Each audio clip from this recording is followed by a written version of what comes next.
Hello folks, my name's Scott Kaler with OC Roofing Systems. We're here today at 4155 Elders Way here in Augusta, Georgia, fixing to pull a shingle out and put it back in to show whether this 20-year-old 3-tab or 20-year 3-tab will accept the repair or not. So here we go.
Shingles out.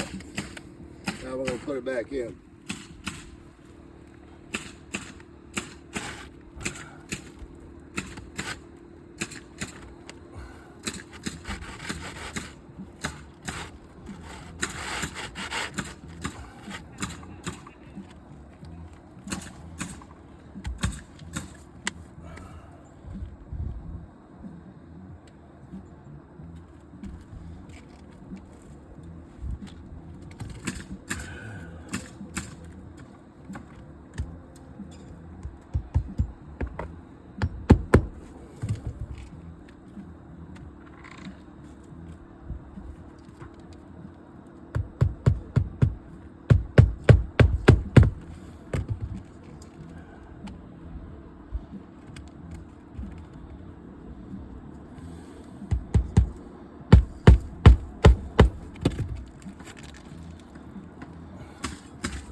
without wiping or dragging the shingle. As you can see, trying to get the new shingle in, we're doing more damage than good, creating the actual damage that is already on the roof and the reason for asking for replacement. To consider doing this many shingles with this roof is just a gross, inadequate assessment. Thank you.